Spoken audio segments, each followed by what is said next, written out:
Okay, g'day, Sophia. James Bartolo here. We're having a conversation about terrain theory versus germ theory.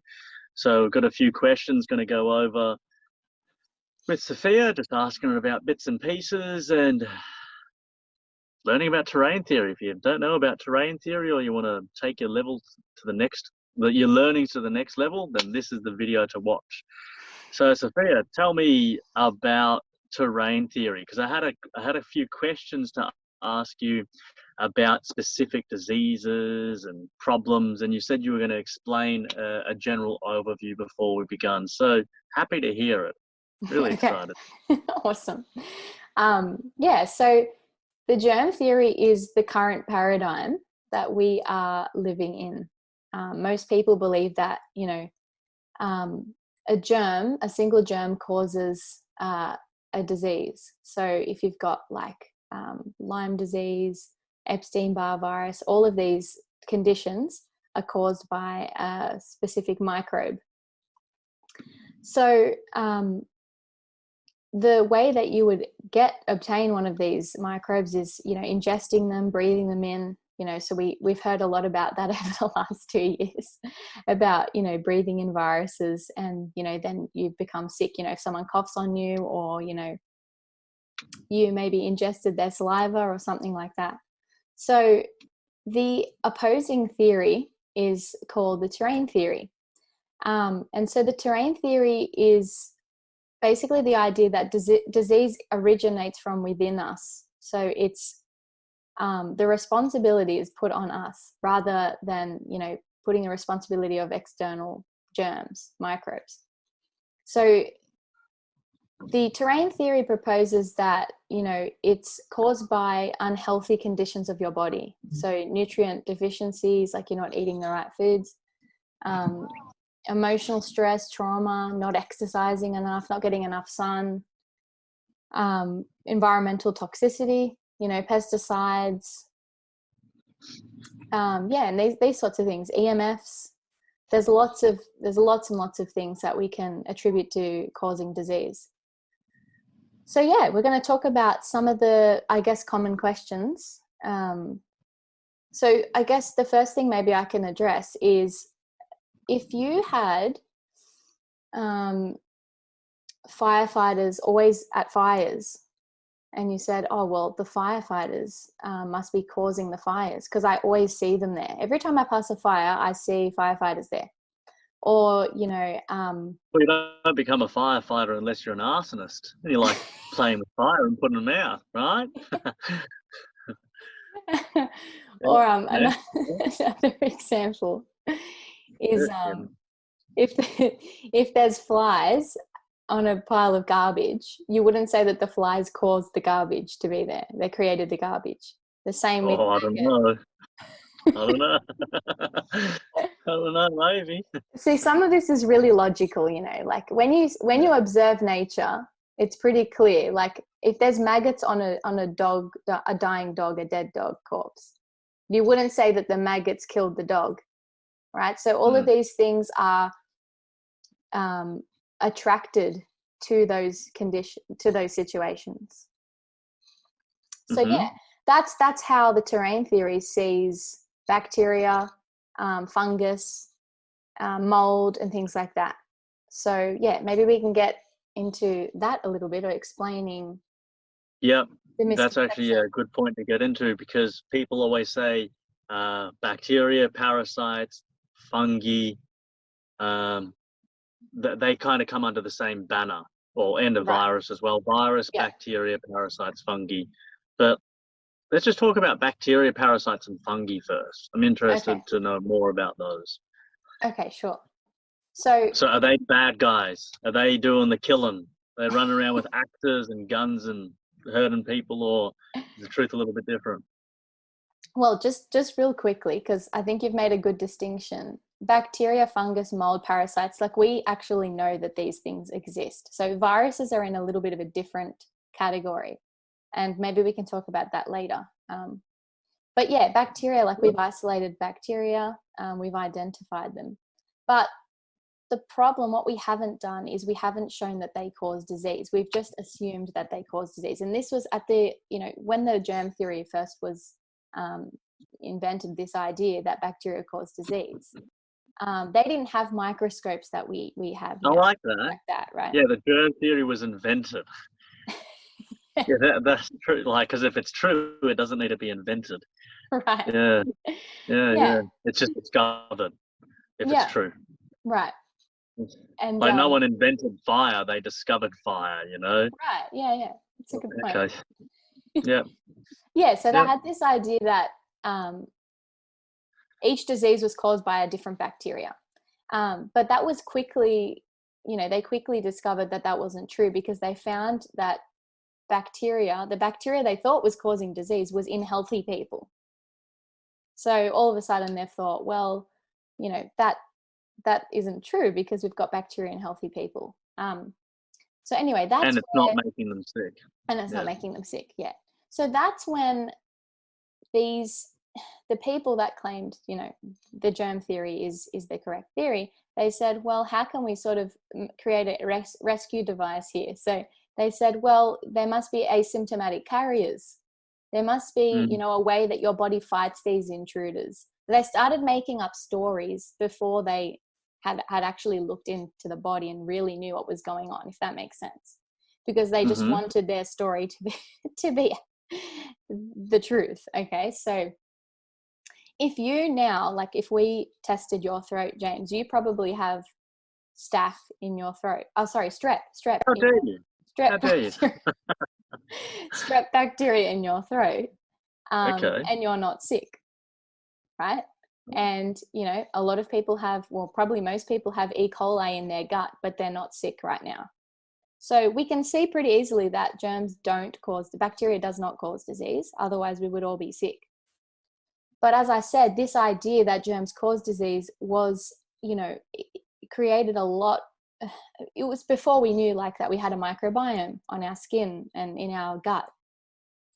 So that's why they've had to create a lot of, excuses for why we find bacteria in people and they're not sick.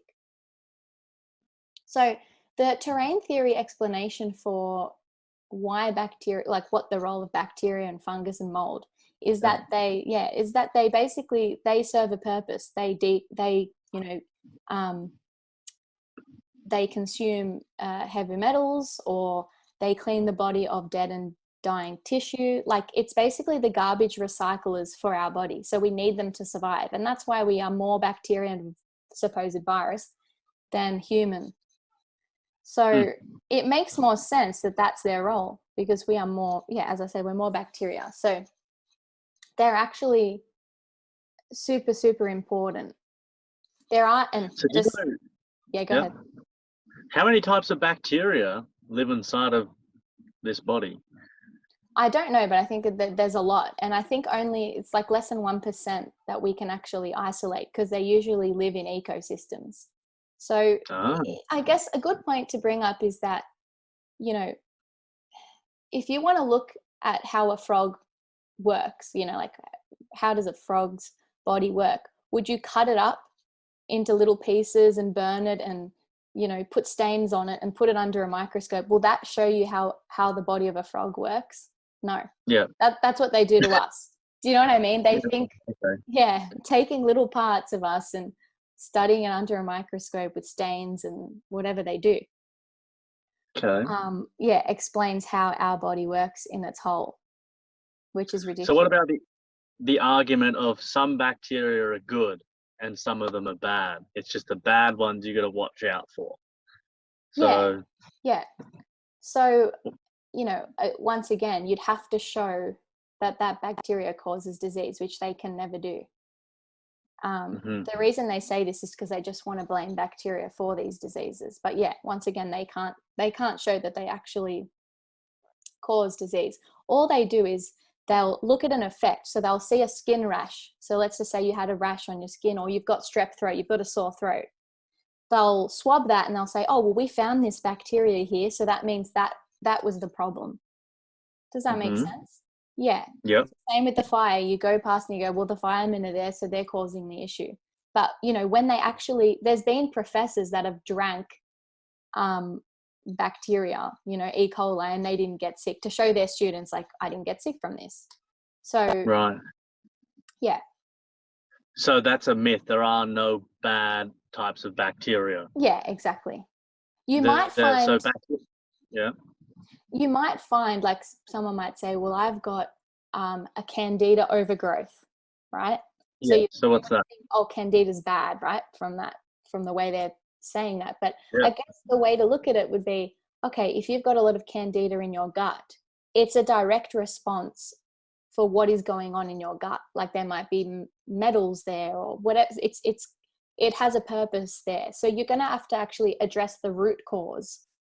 The candida's there, you know, it's a ecosystem. It's working for a purpose there. So you need to figure out, like, what are you eating that's causing some sort of candida overgrowth? Right. Yeah. So is this assumption right, that bacteria always multiply and grow and are present because of the environment, and all they do is they eat dead shit, so dead cells, and so do they actually eat the metals as well? So a metal in a jabby jab, or that you breathe in through the chemi trails, right? Yeah. Like, so the bacteria actually eat that stuff too. But wouldn't that be Yeah. poisonous and kill them? The bacteria. Yeah, if bacteria is eating this toxic metal, why would they eat toxic metal? Yeah, well, it's a good question. I think bacteria also have, like, their own what's it called, like waste products. So then we actually probably, you know, excrete but they just break it down for us. But there was actually, just on that point, there was a study that, like, on parasites, where they let me just get it up here, because this is kind of related to what you're talking about.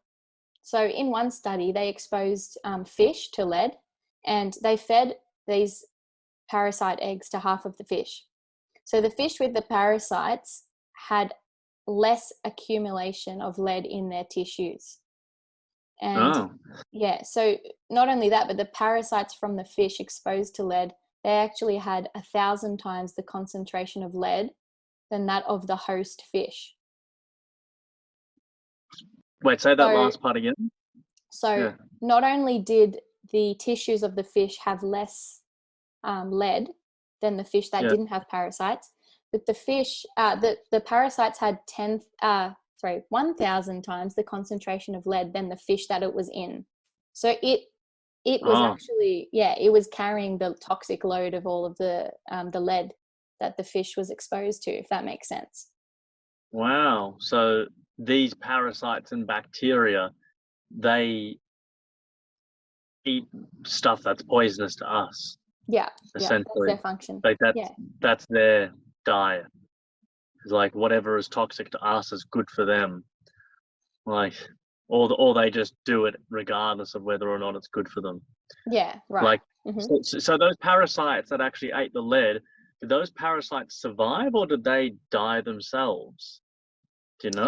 I think what happens is they end up perishing when there's nothing left for them to consume, or they might be excreted in your waste as well. But I'm not Ah, 100% sure. But sometimes that's why people say, like, when you kill parasites in your body purposefully, you've got to be careful, because you've got to get rid of all of the waste that they have carried with them. So that's why I wouldn't encourage people to do parasite cleanses, because it's not actually addressing the root of the problem, and it could make it worse. so what about these people who have these massive tapeworms and huge parasites and stuff pulled out of them? What's the deal with that? Like, how Yeah, does that happen? I mean, my thinking would be that if you've got a parasite or a tapeworm in that, like, to that extent, that your terrain would be very compromised, if that makes sense. Right. I So know, yeah, that's what yeah, I'm thinking, but yeah, it just seems excessive. I've seen like some videos and they've got tapeworms the size of buses, coming out of these people. Yeah. Like, so is it just like living inside of them, and their system is just that toxic that these parasites, these worms, just keep on eating all the toxic shit, and they grow bigger and bigger and bigger, Yeah. and then these people just keep on poisoning themselves, so there's more toxic shit for the worm to eat, so on and so forth. Yes. Like, Well, it's right, that's interesting. Like if you got rid of the tapeworm, I guess you'd have to then clean up your diet, or resolve the root issue. Because right. I get what you're saying. Like you don't want a tapeworm living in you, I guess. But if it is assisting you in some way, there may be benefit to it. Yeah, which is gross. Yeah. But at the same time, stop poisoning yourself. It'd be interesting to see a study of that, to see what happened to those people who had all the tapeworms and all that removed, if they got better or they got much sicker, Yeah. because then they That would be didn't have great. the cleaning tools inside of them. That would be very interesting. Yeah. Okay, so what about fungus? What's the deal with fungus? We know now bacteria is just like a little microorganism germ thing that is actually, where do they come from? Like, say if your environment is healthy, and there's no well, there's always dying tissue, isn't there? That's Yeah. just a natural process. But would a certain bacteria family ever just totally disappear? And if it did, like, how does it come back to perform its function?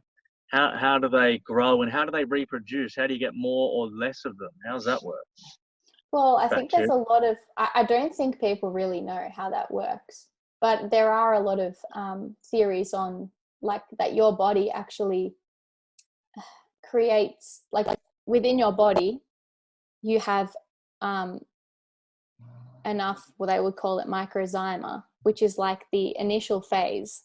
And then your body can transform those into whatever it needs, whether it be bacteria, a spore, fungus. Like your body actually creates every part of those different forms, if that makes sense. So it's all within yourself. You have the ability to create any of those things. Right, and then there's some, extremely kind of complex structure how that all works. Yeah, a big, A life a cycle, city, basically. Yeah. total universe happening on the inside of our bodies. How Yes. wacky is that? Yeah, that microzyma, because that's how viruses are created as well. They come from that zyma as well, right? Well, the word virus is quite difficult to talk about because see, virus initially meant poison, and they had the idea of virus before they'd ever seen one. They just thought, well, there's something really small that we can't see that's harming people. So I don't really use the word virus. I say that viruses don't exist, and the reason I say that is because viruses, in the way that we are told, in the way that we're told about them, the description that we have of them, they don't exist. There is no little non-living particle that infects your body and reproduces and multiplies. So what I would call it is like cell debris. That's what we see in these studies, the little pictures that you see of like coronavirus and stuff like that. Do you know what I'm talking about? The little particle with the crowns. Yeah. So looks like a sea urchin. Yeah, exactly. Yeah. So basically, what I'm trying to say is, those particles that you see, those photos, they do not come directly from your body. What they do is they get somebody that's sick, they'll get your snot, they'll put that into a cell culture. So your snot has many things in it, not just so-called viruses. It's got bacteria, it's got fungus, it's got toxins, it's got debris, many things. So they put that soup of whatever is in your snot, they put that in with antibiotics and lots of other medications. And what happens is that cell culture, those cells start to deteriorate and break down. And what happens is you'll see these cells, these little, what they call viruses, budding off the cell. So terrain theorists will say, well, that effect that they see is just the cell breaking down because they've poisoned and starved that cell culture. Right. Virologists will say, oh, that breaking down of the cell is proof that viruses attacked, a virus attacked that cell. So they just observe an effect and they say, well, that's evidence of a virus. They never see a virus directly from a human. Does that make sense? I was trying to think of another analogy. It's like cutting off someone's arm and then seeing maggots on the arm while it's, decomposing in ground somewhere, and then saying, yeah, well, the maggots killed the arm in a way. That's Maybe not the exactly best right. analogy, but Yeah, something. I totally, I agree with what you're saying. Yeah, they observe an effect. They never find the actual virus in nature anywhere. Wow. Okay. So what about when Agenus talks about how a virus is just a solvent?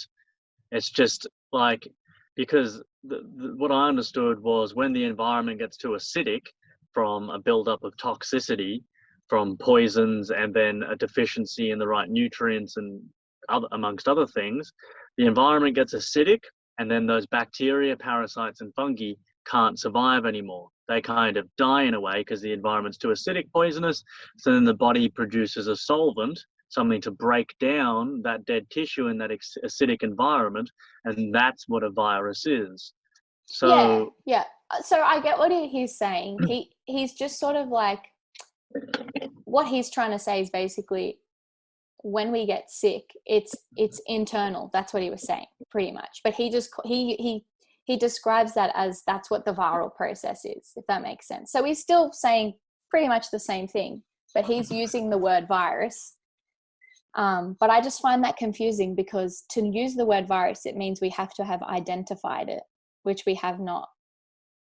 Does that make sense? Saying, so in that same scenario where the environment is very acidic, bacteria, parasites, fungi, they can't survive in that, then those cells, instead of being eaten by bacteria, parasites, or fungi and going through that decomposing detox process of waste removal, the cell then goes, okay, I have to do this myself, and then it produces some internal compounds, which is like cell debris, and it breaks itself down.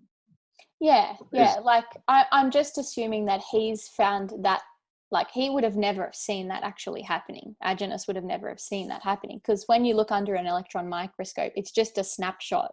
You can't actually see any movement, if that makes sense. Right. We just see, so we just see that the imaging. So he's just sort of made up this idea of how he believes the body works. Does that make sense? So it's, I agree with his line of thinking on most things. I just wouldn't say that a virus is an actual particle the way he's describing it. Right. Okay, then. So in that acidic environment, what happens then? Like, if the cell can kind of do it itself without the need of bacteria, parasites, and fungi, why are they even existent at all? If in the worst state the body gets in, really acidic, right, it can kind of handle it by itself, the decomposing process. I'm not sure. Or is that not what's happening? Or is that's why people get really sick, because it's so acidic, they're so sick, the normal cleanup crew of those living organisms, germs, bacteria, parasites, fungi, they can't do it, so they just keep on getting sicker because they actually can't detox themselves if a virus isn't a thing at all. Right. That's what I'm trying to. Yeah, I see what you're saying. I'm not too familiar on where the line of thinking of Agenus comes from. So I'd have to actually read exactly how he believes that the acidity. Okay, that's another video. Yeah. It's another video, because I'm curious about that. Like, for the people that say a virus actually breaks down the tissue when it's too acidic or the environment's too toxic, Yeah, because I want to know, okay, yeah, when those other things can't survive, what actually happens to the cells Yeah, and the right. tissue? How does that detox process then work? Yes. That would be interesting. That's some homework. Yeah, for another time. Another Yeah. time. That's interesting. Okay, well, let's move on to the fungi then, because I don't know a whole heap about fungi. I want to know more about fungi. Yeah. Well, I just think that each stage of this, this microzyma cycle, um, will have a different role. Like you've got your bacteria, you've got your spores and your fungus and things like that. But they all have the same role, which is to clean up, recycling, the garbage man of the body. So then there's no real way, I think, to distinguish what they do exactly, if that makes sense. Okay, so a fungus, like, 'cause I'm curious about them. Like, I want to know, do they have a level of intelligence? Just out of curiosity, like, say a tapeworm, you kind of picture it would have a slightly more intelligence and a sense of self than perhaps a bacteria, Right. and Yeah. it's got its own mode. Like, I don't know, does a tapeworm even have like eyes and like a face? I'm just, just curious. Like, and I always thought a fungi was more of like, I always think of mushrooms and whatnot when I hear about Right. fungi. It's Yeah. like some kind of plant organism that, would be less intelligent than a tapeworm, for example, Right. or Right. less relatable or something. And fungi, because you've got what, internal fungi and external fungi. Like, Right. what is fungi just the same? It does the same function as both those things, and it just is there to clean up dead tissue, or is it slightly different? Yeah, I would say that it would have the same function, just like the rest of them, just like parasites, just like bacteria. I'm sure there are differences, but overall, like, I guess the issue is, I think we focus too much on like how the body works, and we want to know um, we want to know how our body works to these specific degrees. But what we should be focusing on is, like, our body knows how to work if we just allow it to. Does that make sense? Like, we don't need to know all of the, and we will never know all the specifics of it. But yeah, all we know is that we've tried for 120 years to prove that any of these things cause disease, and we can't prove it. And in fact, we find that they are actually helpful in bioremediation, which is like the breakdown and the cleanup of dead tissue. Hmm. Yeah. So, for instance, like, I've got a little rash on my arm at the moment. It, I don't know what it is for sure, but I was thinking maybe it's a fungi or something. And then perhaps, because I like kombucha, I drink a lot of kombucha. Perhaps that's because what, kombucha has bacteria cultures in it.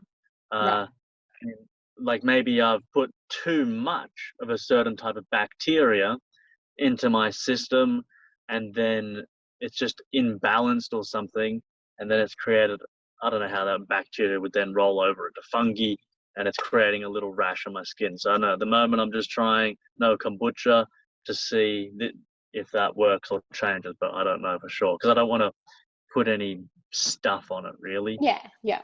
Like, I just want to do a trial and error and use myself as a science experiment. Yeah. No, What, that's what good. are you what are you what are your thoughts on what would cause like a light kind of skin rash? Yes. Well, So I mean, I know there's different cases yeah. of Yeah. it. The difference between allopathy and, so allopathy being just the modern medicine model, is that we've got one, like, it's pretty standard. You'll say, I've got this symptom, I've got that symptom, and they'll have a tablet, they'll have a pill for it. Whereas with the terrain theory, you could, if you think of like, okay, well, what would cause a flu? It could be multiple things. So if you're a heavy smoker, you might experience a cough and phlegm because it's your lungs trying to remove those toxins from your lungs with the phlegm, by using phlegm. But also, if you've inhaled metals, you might also experience the same symptoms. So sometimes different inputs will create the same symptoms, if that makes sense.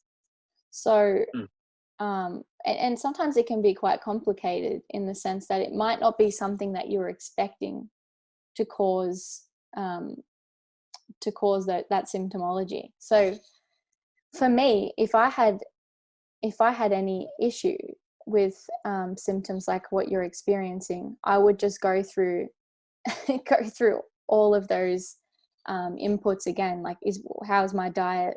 Could it be something? Could it be my clothing? Like, is my clothing made from plastic material? Is it natural fibers? Is it, for skin, a lot of skin issues are internal, but what about like your body wash? The ocean. What's that? Oh, the ocean is your body wash. That sounds pretty good. Yeah, the ocean or a river or a waterfall or something. Amazing. I try to stick to that most of the time. I don't like showering in chlorine and fluoride and lithium. Yeah. I'm not a big fan of it. Yeah, so it could be a combination of things, and it could even be emotional as well. So it's the best. It's not simple. It is simple. It's like, it's got to be one of these factors that is clean water, clean food, clean air, all these things. But sometimes it can be hard to pinpoint exactly what it is. So what about that kombucha theory? Do you think that has any merit, or it wouldn't have anything to do with the kombucha? Yeah, it definitely could. It definitely could. It also depends what kombucha you're drinking, because I think there's like naturally fermented kombuchas, and then there's like the typical commercial kombuchas, which are very different. So like say the brand Remedy I like the most is Remedy. Remedy, that brand. Right. So how would that process differ? Like what's it going to change about? Yeah, so I'm very big on like ancestral foods. So a food that hasn't been, changed, it's something that we've been consuming for many, many years that we know is good for our health. So with kombucha, the traditional method is like, you've got that mushroom and that ferments the tea. So it's a mushroom, it's like a fungus, I'm pretty sure. Yeah, it's a fungus that you put in tea, and it feeds off of the sugar in that you put in as well. So what happens is, when you bottle that liquid, it starts to ferment inside the bottle, and it will create bubbles. And so that's how you get the fizz. With the modern kombuchas, they carbonate it. So it's actually not traditionally fermented. And also they might add additives, like they usually add stevia and things like that. So it's really not the same thing at all, if that makes sense. It's still probably a better choice than a lot of things, but it's just not it's kind of misleading to call it kombucha, if that makes sense. Right. Okay. I just had like 3 different questions off what you just said. I was like, okay, because you said the fungus also eats the sugar. So then I had a question for that, then a question about carbonation, and a question about stevia. So there's a lot there. Like, okay, so fungus doesn't just eat dead tissue and nasty shit. It also eats, like, does that mean if it's inside of us, it will also eat the sugar that we consume? Yeah, I guess so. Yeah, I never thought about it like that, but yeah. Right. That's interesting. I mean, I don't see where you can go with that. It doesn't seem like a good or a bad thing per se. I mean, if it stopped you from getting fat and putting on weight, that could be pretty good. If it was eating that sugar before it can convert to fat, that would be nice. If any excess sugar people consumed, and instead of the body just releasing insulin to shuttle that sugar to be stored as like a triglyceride in the fat cells, the fungus were like, oh, well, we're not using this sugar, let's eat it. So then our host master doesn't get fat. That'd be handy. Doesn't seem to happen though. Carbonation then, what do you think about like mineral water and carbonated water?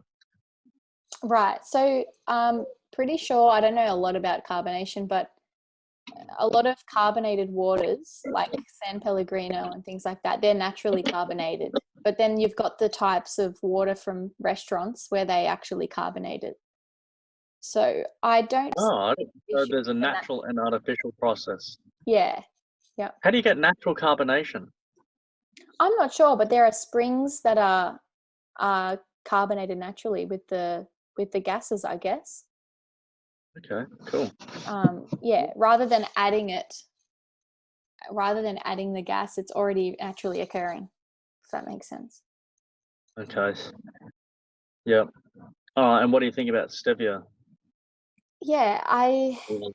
I've heard that they've done studies on stevia. Like a lot of tribes, there are some tribes that use stevia as a to make them infertile. What's Oh, it what? called? As a Oh, what's the word when you're trying to a not conceive? pregnancy stopper. Yeah, I've A forgotten the name pregnancy, of it. no pregnancy pill. Yeah. Yeah. I know what you mean. Yeah. Yeah, so I don't, and I've heard that it's so sweet that it sends mixed signals to your brain. Like it makes your body crave sweeter things. I'm not sure about that, Right. but that's a theory. I usually stick to traditional sweeteners like honey, coconut sugar and things like that, maple syrup.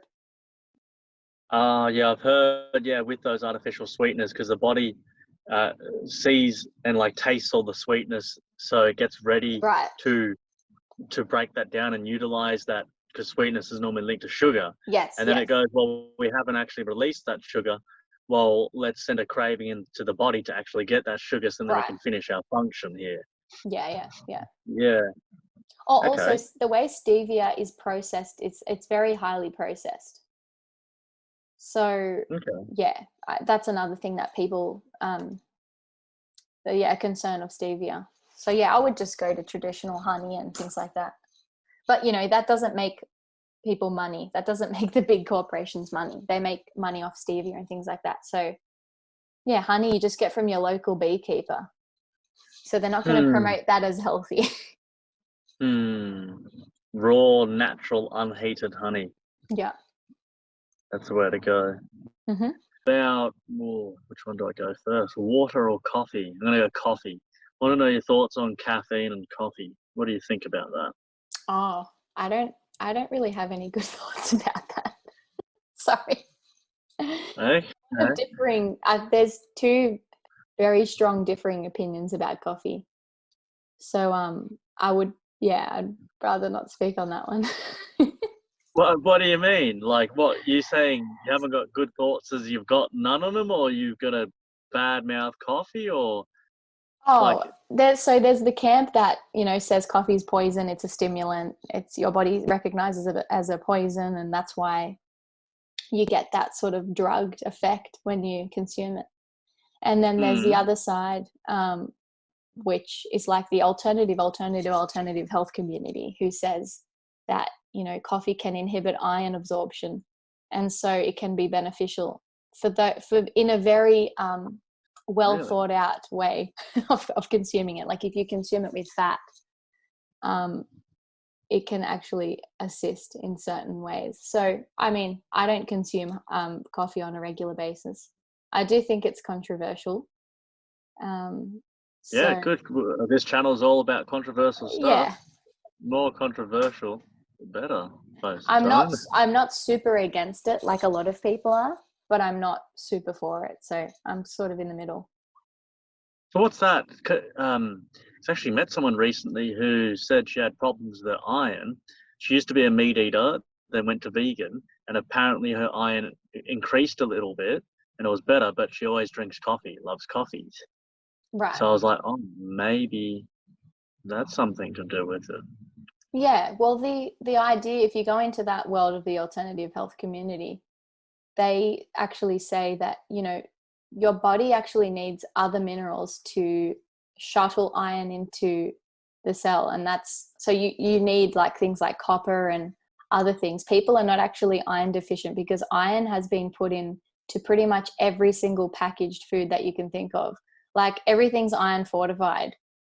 So I think it's actually the issue is that we're lacking in other things like vitamin A, copper, and other things that help your body absorb the iron, if that makes sense. So like your blood test might come up that you're low in iron, but really you need the things that help to synthesize iron, if that To makes make it sense. work. Exactly. Yeah. So things like vitamin A, copper, vitamin C. So yeah, it's a little bit of a controversial topic again. So is coffee somehow excreting those other nutrients that help iron be synthesized in the body? Yeah, Like, I have no idea. I haven't looked too far into it. So okay. yeah, but it's something to look into for sure. Yeah, interesting. Do you know what other negative potential side effects of coffee are there? I mean, I love coffee. I mean, I drink it every day. I have a couple cups of coffee a day, but then sometimes I feel I need a little bit of a detox from it. Yeah, no, it's an addiction, Yeah. whatever, all that stuff. And I also look at it from this point of view. If there's, a cafe on every corner in this cabal satanic Yeah. dominated world, well, there's a fucking reason for it. Yeah. Yeah. So, but still, I'm of the mindset that if I go to a restaurant and I drink water that I know that put fluoride into it, I just adopt the mindset that I'm going to give the fluoride cancer.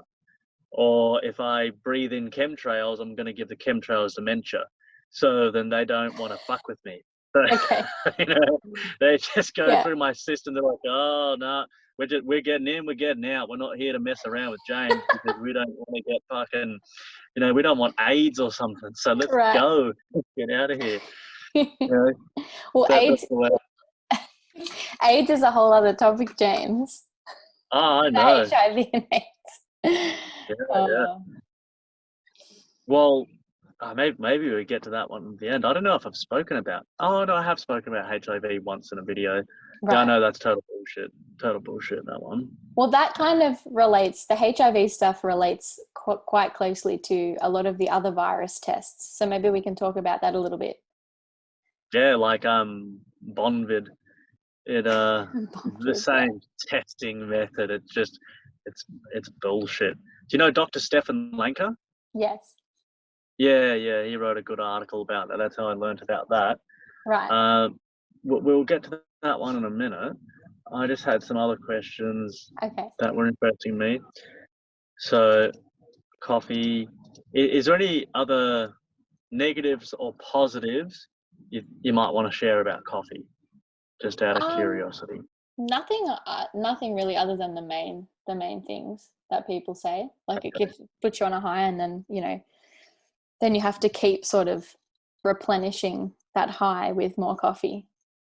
So that sort of addiction thing. But yeah, I've never experienced that myself, but I've never been a real strong coffee drinker. So Okay. All right. And what about water and water quality? Like, what type of water do you consume? What do you know about reverse osmosis and water filters and all that kind of stuff? What are your thoughts on water consumption? yeah, I think water is a really difficult topic because the best water that we could probably drink would be spring water, but we know that all of our springs are probably contaminated. So then it's the idea of like, how do you restructure and remineralize water once it's been stripped from everything? To get the fluoride out of it, you're going to have to put it through a lot of filtration, like reverse osmosis. So So, yeah, what is reverse osmosis? What does that even mean? Do you know? I don't know what it means, but it's just the amount of like filtration it goes through. I think it pretty much removes 99% of everything. It's basically like a blank slate. There's nothing really in that water. So I wouldn't. Which isn't too great either, is it? No, it's not. No, it's not. So that's why people like Agenus promote consuming your water through food, raw foods like, fruits, raw meats, raw fat. That's probably one of the best ways to consume your water because it's structured, it's got the minerals in it. Because the reason we drink water is to get those minerals in. So if you don't have any minerals in your water, you're actually depleting yourself from more minerals. if you get what I'm saying, because your body's having to process that water that has nothing in it, that's dead. I said that as, I'm drinking a big bottle of water. Yeah. Like I put my water through this jug. It's a pro pour jug.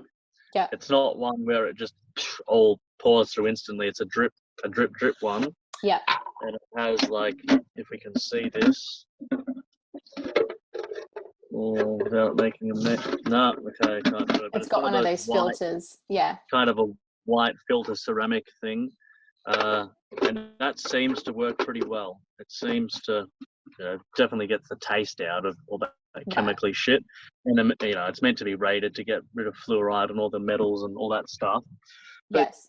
Because I asked, I'm like, okay, if it gets all that fluoride and other crap out, but does it then take out the minerals too, or the minerals and all the healthy stuff a lot smaller than even fluoride is?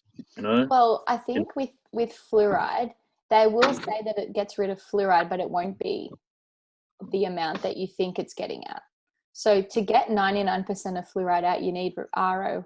You need reverse osmosis. So it might just be the way that they market it is they say removes fluoride, but it's not all of the fluoride, if that makes sense. Wow, yeah. Yeah. But not only that, but we have like birth control, all different types of medications are in our water too. So medications are in our water. We're consuming those as well. So yeah, it's really concerning. Oh, that could be a word we were looking for before, a birth control. The stevia, birth control. Right? Yeah, the stevia. Yeah, exactly. Yeah. Stevia, yes. Right. So that's so weird because they've got all this programming to have sex and to reproduce, but then at the same time they're putting birth control and massacring people to cull the population. Weird. The mind of a psychopath. Odd. Well, the more that they can get people to have sex out of wedlock, I think, or out of relationships with the pill, or people fail to use the pill all the time. So like what I'm saying is they'll be using the pill but they get pregnant anyway. That's really common. And then they have to have abortions. So I think it's all sort of linked in with the I was watching a documentary once, and this lady who owned a Planned Parenthood said that they knew that if they put young teenagers on the pill, that they were very, very likely to fail using it correctly and that they would have to come in and get an abortion.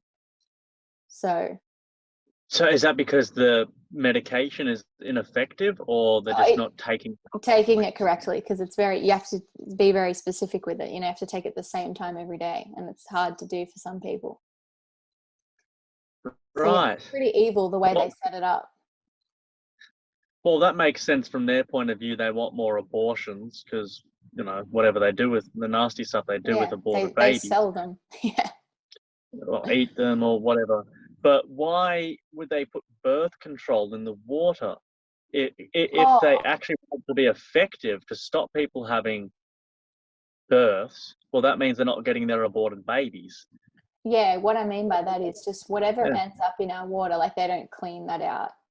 So I guess it's not really purposeful. I just mean like antidepressants will be in there, just all types of medications that end up in water. They're just accidentally, not purposely. Yeah, not purposely, but yeah, accidentally. Oh, okay. Like the fluoride and the other nasty chemicals are put in there purposefully. Yes. But those medications are accidentally, in a way. Yeah. Okay. Right. Interesting. So how do you consume your water? What method do you use?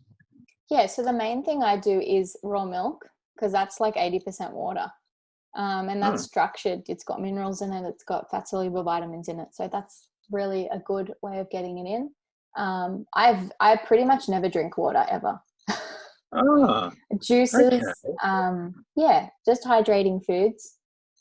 I don't think it's bad to drink water if you have a good source. But at the moment, if I go to a restaurant, I'll get like a San Pellegrino, because I know it's at least it's an okay option.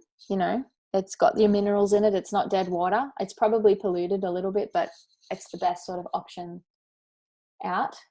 Yeah, Right. So if you're going to go to a supermarket to get mineral water, you would choose a San Pellegrino, which has been naturally carbonated and got natural minerals in, versus a Coles brand uh, carbonated water, right. which Yeah, may not have the minerals. It may just be carbonated, right? it's just Artificially. carbonated bottle. Yeah, yeah, Oh, okay.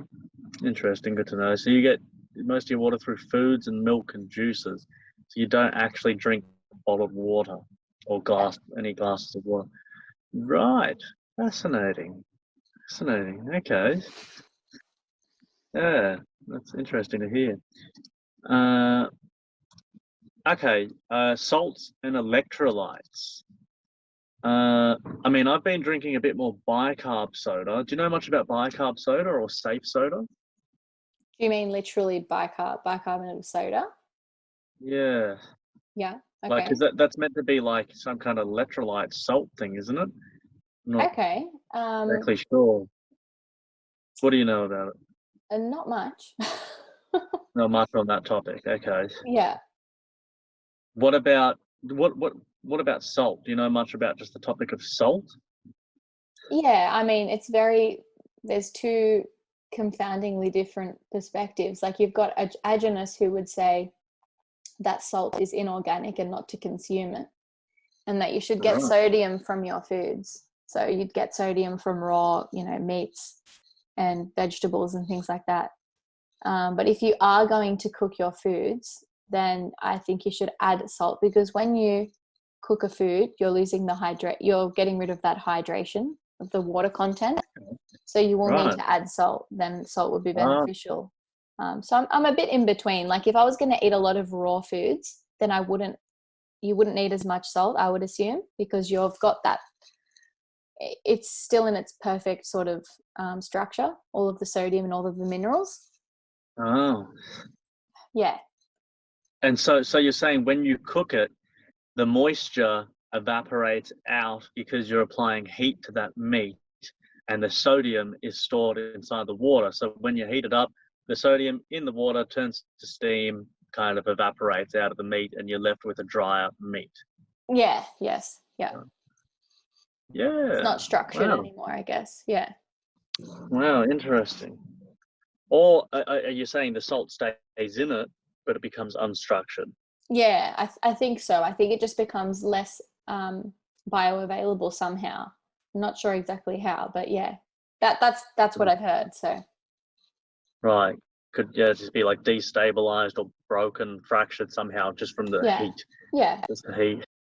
Because doesn't Agena say when you cook something over a certain temperature, you start destroying those vitamins and minerals, and Yes. then even the bacteria starts to swell, and it All changes right. shape, and that's how. And that's. Have you heard about that? He said No, I that. haven't. But yeah, that sounds interesting. Yeah, and he said people, who get food poisoning at restaurants and stuff, it's not from undercooked meat; it's only ever like from overcooked. Right. Yeah, yeah, I've heard that From before. overcooked. Mm. Yeah. Okay. It's interesting. So, what about mold? I don't know about mold. I saw you actually had some posts the other day about mold. Uh, yeah, Yes. share, So mold, share. I think from the literature that we have, the studies that we have, a good friend of mine, Daniel Roydus, had, Hmm. looked into some of the papers. And you'll probably be shocked to find that when they introduce mold spores to people, they don't get sick. So that leads me to believe once again that it's not really the natural um, decomposition, the mold. Like if you went into a forest, you're not going to get sick from the mold. We eat Hmm. the mold of cheese. We eat, there are molds that are good for us. I don't know if you've seen Agenus also recommends you to eat moldy berries Oh, to okay. clean up metal, like as a metal detox. Wow. So yeah, Right. mold must assist in digesting metals or drawing metals out somehow. But yeah, so I think, and this is just a guess, that it's more to do with, if mold is on a toxic substance, like, the paints in our walls have VOC, We've got lacquers on our, tables that are highly toxic. Carpets are toxic. I mean, if you look at where we live in completely toxic places. But yeah, when mold is breaking down these toxic materials, and maybe it puts it into the air, and that's why we get sick. I don't think it's the mold. It might just be the breakdown of toxic materials that causes, some sort of it causes us to become sick. But yeah, mold itself has never been shown to cause disease, so it has to be something else. We're not sure what exactly, but that would make more sense to me, that it's more so the chemicals that are being allowed into the space that's causing people to get sick. Right. And so, yeah, if Agenus is saying to consume moldy berries, right, that break down metals, well, then it kind of also makes sense if mold is in your home environment, it's breaking down metals and other substances, because that's just kind of what it does. Right. Except in the home environment, it puts those toxins into the air, you breathe it in. Yeah. And whatever your parasites, bacteria, fungi, for some reason can't handle that amount of toxicity coming in. You don't have the right molds to break it down because the mold is on the wall, unless you go and eat the moldy berry, perhaps. So then break down those heavy metals or other paint, lacquer or whatever. Yeah. Okay. Yeah. And mold is also in areas that are damp and stagnant with that damp air. So maybe that's also a reason why people get sick in those locations. It's the dampness of the air, and water shouldn't be that damp. You may not want to be living in a damp area. It's not really the mold. The mold might be consuming the water and trying to get rid of it, or it might be a response to that dampness rather than the cause of your illness. So why would a dampness be harmful to someone? I'm not sure, but maybe it's the lack of airflow, just storing toxins in the air, or, not having enough, flow of air. I think that might be the main reason. Oh, okay. Yeah, right. Interesting. Because how they say mold thrives in damp and, is it warm environments? Yeah, okay. I mean, I haven't, spent much time in this life pondering all the effects of mold. Yeah. Not yet. Yeah, I know, sorry, go ahead. The guy who does the bulletproof coffees invented that idea. He talks about mold. I mean, I just heard him mention it years ago now. Yeah. Forgot his name. Yeah. I think in the alternative health community, they blame a lot of illnesses on mold. So yeah, it's interesting that the test that you do for mold is actually an antibody test again. So it's another test that hasn't really been validated or proven. They're testing for antibodies that they suppose are related to the mold. So it's like a theory upon a theory upon a theory. They're yet to prove that mold even causes disease, right? But they try and tell you that there is this antibody, so that there's this body that there's this thing that your body creates to neutralize this mold, this germ, and that's what they call an antibody. So they test for that in your body, and they say, oh well, he has this antibody, so that must mean that it's trying to get rid of mold. Does that make sense? It's not actually that they're testing for mold in your system. Got it. Yeah. Well, I guess at this point you can expand on the testing. Say testing even for non-vid and HIV, and also the Ross River virus and the Epstein-Barr. Yeah. Those two as well. Those ones, the testing protocols, and especially when they do a test and they're like, well, we can't see that you have it now, but we can tell that you've had it in the past from this marker. That's the one that's interesting. So if you could, start wherever you think's best. Yeah. So I'll just explain a little bit about the immune system. So the immune system, it's like, they say it's like you've got this army against invaders, and that's your antibodies. Right. So basically, if foreign material gets into your body through digestion or, through your broken skin, these antibodies are supposedly supposed to bind to these bacterias or viruses or whatever it is. So, with the terrain theory, we don't, there is a theory that maybe there aren't even antibodies, because no one has actually isolated an antibody and shown us an image of what they look like. It's just a theoretical thing. But let's just say that they are real, just for now, for this interview. So yeah, they bind to toxins. So they're like, again, they're a garbage removal system. But the problem is, when they first invented the idea of the immune system, they had never seen any of this stuff. They just had to come up with a reason why some people had the germ and they weren't sick. So they came up with this idea of, they must have an immune system that's attacking these bad things. And that's why some people get sick and some people don't. So it's all theoretical once again. And then, they have a look at what's in our body, and then they make a story that fits what they see. So the story comes first, then they see something. Okay, how do we get this to fit our story? So with antibodies, antibodies are not as specific as what they say. So what I'm trying to, when you think about antibodies, you think, if I am test positive for this antibody, that means I have mold, or if this antibody, that means I've got HIV.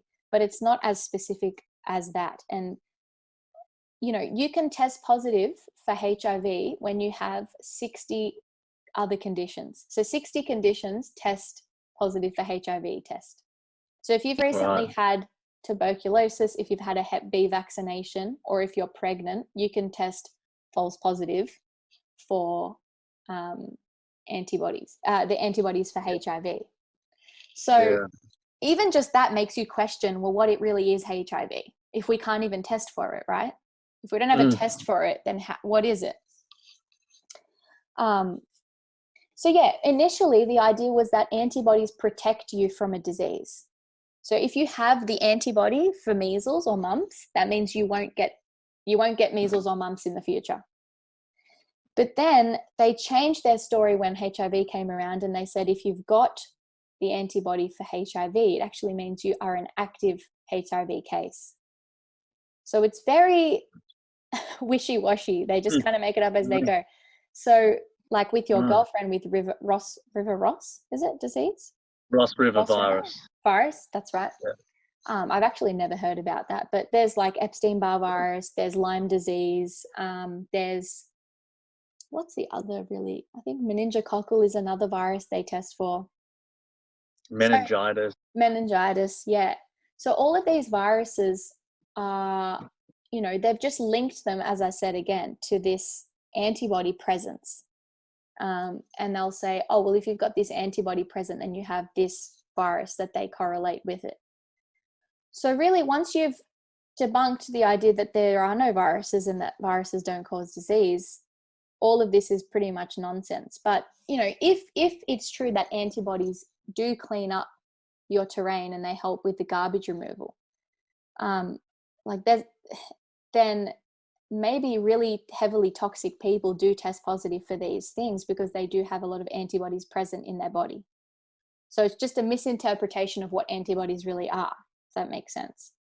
So for instance, there's a doctor that I know that has turned into a terrain theory doctor, and she tested, a patient came in with her lab results, and she was testing positive for multiple viruses, like the ones we are talking about, Lyme disease and all this stuff.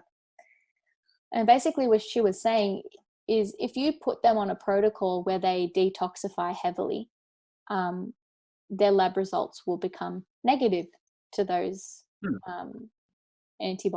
elevated antibodies. Another story about antibodies, just so people can get an idea, that Thomas Cowan spoke about, he had a child that was heavily vaccine damaged, and their parent didn't want to give them any more vaccines. So the parents' idea was to test this child for the presence of antibodies, so that, because the reason they vaccinate us is so that we get an antibody response. Did you know that? Right. Yeah. Yeah, because then it shows, oh well, we've given them the virus and now they've got an antibody response. They are safe from the virus. So yeah, this parent said, okay, well, if I test my child's antibody for measles, mumps, and all of these things, then maybe I won't have to get my child vaccinated. She was trying to find a loophole. Anyway, the child had never had any of these diseases: measles, mumps, rubella, all those diseases the child had never had, but she tested positive for all of them. So right. you can see there that, and this child was a very sick child already. She had a lot of autoimmune diseases. So yeah, the antibody thing to me is just really, I wouldn't put any faith in it absolutely at all. I would never get tested for any viruses or anything like that. I'm really, I really don't believe in pretty much any testing at all. I think it's better to just trust how you feel, how your body feels. I mean, you can probably tell if you don't feel well, you need to address something in your lifestyle. So yeah, I hope that answers your questions. So with the idea of an immune system, so you don't think it really works like that? We don't have an immune system per se. That's just, or they created to fit the story, and it's more a detox system? Or how would you put it? Yeah, I think the most important things we need to focus on is the way that we eliminate toxins. I think that's our immune system, really. Well, I probably shouldn't call it that, but yeah, you're sweating, you're when you go to the bathroom, like excreting things better. So making sure your your bowel is always consistent. You're going to the toilet every day, you're getting an adequate amount of sweating. Like, that's why saunas can be so helpful. And a lot of traditional what am I talking about? What are they called? Like ancestral a lot of traditional people use like saunas, in And sweat lodges. Sweat lodges, yeah, that's it. Even in Greece, like my family is Greek, they have, like, they know that the natural hot springs are really healthy. They don't understand exactly why, but they just have always done it. Like my grandparents always say, oh, it's really healing to go into the springs. So yeah, we've all got that sort of, there are all these methods of, allowing you to remove toxins more easily. And I think that's what we really need to focus on. Yeah, awesome. Oh yeah, the lymphatic baths, which is what Agenus talks about. He does that. He promotes the lymphatic baths. What's that? It's just basically doing a really, really hot bath and sweating out. It's basically like inducing a fever so that your body can sweat all the toxins out. Okay.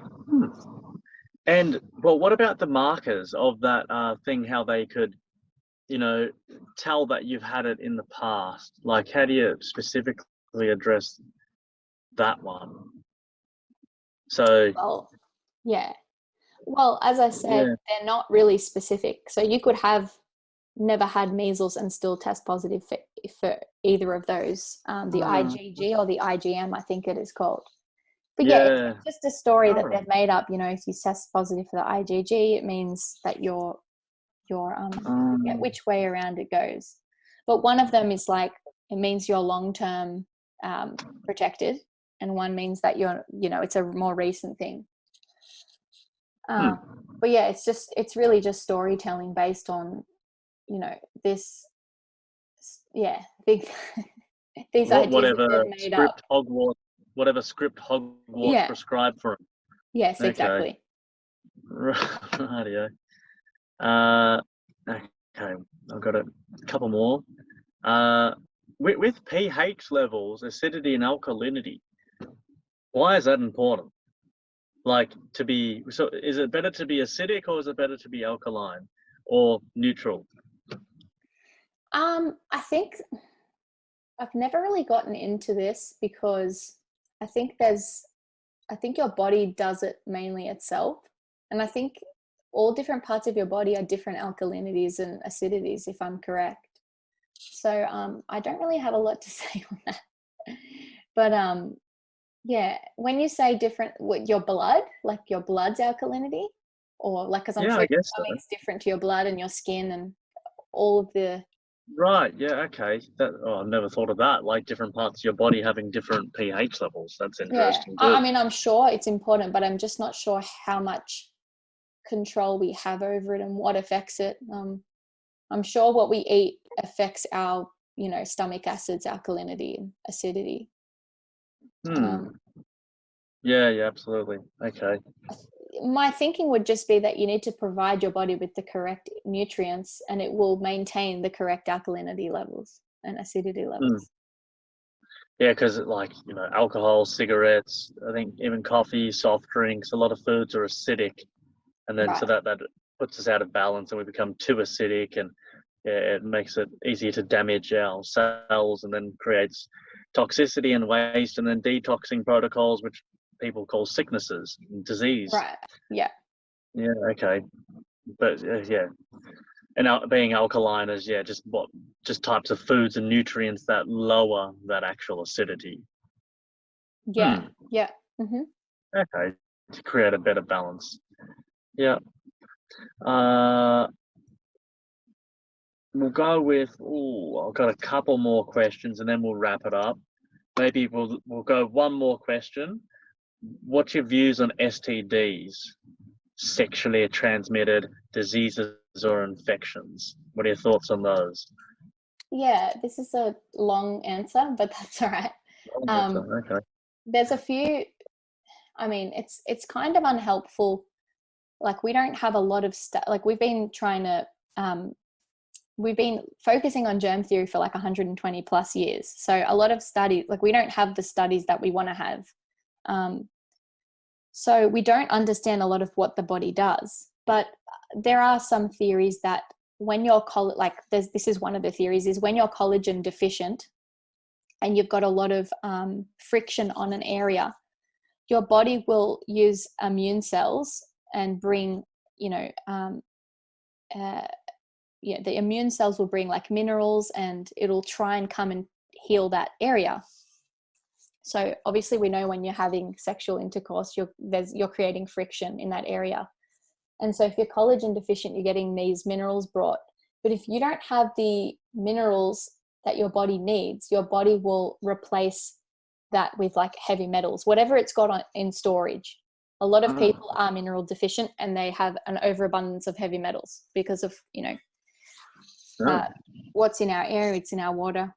So then you get all of these toxic metals being brought to an area to try and repair your skin. And then you're getting rashes because you've got these toxins coming up through the skin rather than your skin repairing. So that's one, idea behind, like another explanation that isn't really germs. And if you've got toxins coming out of an area. Oh, damn, my lights have just gone off. Oh, no. I've run out of battery power. Oh, no. Is that like your car battery or? Well, nah, it's not the car battery. So it's my solar power. I'm in the van. Okay, that's good. Okay. I mean, that actually, it doesn't matter. Keep going, and then we'll wrap it up in a few more minutes. You don't need to see me. You're talking anyway. You still hear my voice.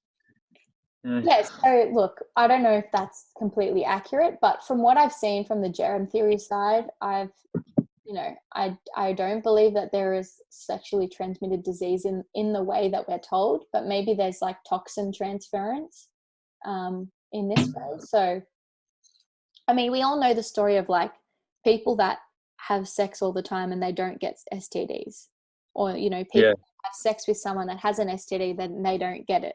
So there's a lot of, it's hard to know. I don't believe that it is caused by germs, but yeah, there may be instances where it's toxin related. Yeah, my point of view is I don't believe in them at all. Like crabs, for instance, that's a little living organism. If you're unkempt, and that could transfer between people, that makes sense. But Yeah. Okay. What about UTIs? Like, I've had people say they've had sex with a new partner, then had a UTI. It's Oh, common. oh, okay. I see what you're saying.